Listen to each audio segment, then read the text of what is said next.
Okay, welcome everybody to lesson 13. Today we're going to go through the scale degrees of the major scale. So to start, we're going to go through the names of these scale degrees. So the name of the first scale degree note is the tonic. The second note of the scale is known as the supertonic. The third as the mediant. Fourth as the subdominant. Fifth as the dominant. Sixth as the submediant. Seventh as the leading note. And finally back to the next tonic. Now we will just apply these names to the C major scale. I will also mark the corresponding Roman numerals with each scale degree. However, do not worry too much about the significance of these until we go through triads and cadences, etc. in a later lesson. So the first note of the scale is C, and it is called the tonic. The second is the supertonic, being the D. The E, therefore, would be the mediant. The F, in this case, is the subdominant. The fifth note is the G, which is the dominant. Sixth is the submediant. Seventh, in this case, is a B, which makes it the leading note. And finally, back to C, which is the final tonic,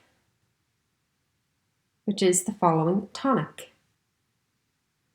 We are now going to explore a little more about these names and what they relate to. Another name you may hear referring to the tonic is the home note.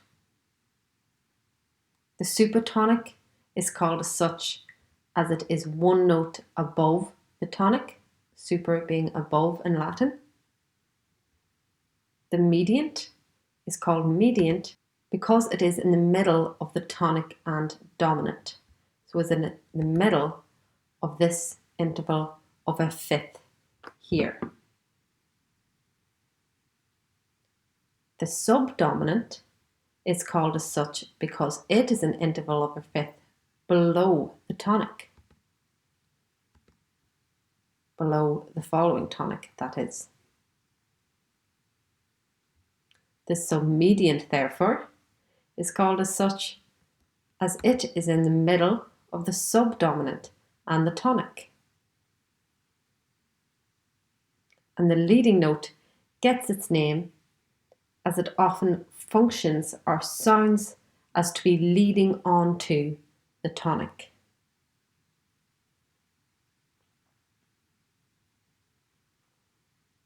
For context's sake, just know that when I say interval, I mean the inclusive distance between two notes.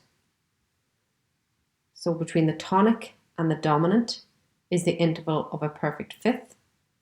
1, 2, 3, 4, 5. With the mediant in the middle of that. Subdominant gets its name because it is a perfect fifth below the tonic. Again, 1, 2, 3, 4, 5. And submediant because it is in the middle of the subdominant and tonic. Sub, again, below the tonic in which we are referring to. Why do they exist? So each scale degree has a different function. And by functions, I mean what combination of notes might make the music sound like it's concluding, continuing, or even transitioning into a new key. But don't worry too much about that for now, as we will get a little more into these functions in a later lesson.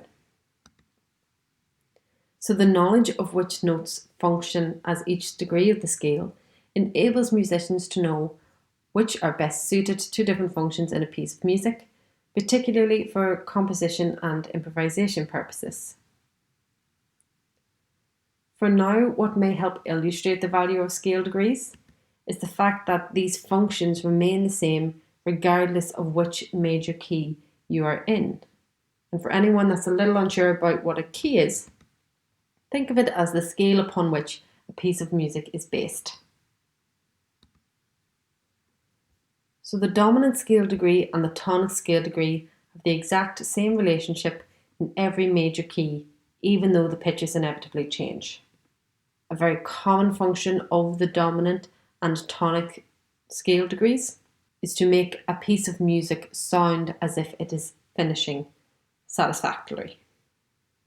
So for example, if someone knew that the G was the dominant scale degree, from this knowledge they could tell that C was the tonic or home note, as C is the interval of a fifth below G. Similarly, if you knew that D was the tonic, you would be able to know from this that A is the dominant, because it is an interval of a fifth above D. An upcoming lesson on cadences will further illustrate the relationship between scale degrees, the correlating Roman numerals, and resulting harmonies in music. For now, in this lesson, I just want to introduce knowledge of their names and which notes of the major scale they apply to. Okay, that is it for lesson 13. That was just a small little introduction to the scale degrees of a major scale, and I look forward to exploring this area further in later lessons. See you guys soon.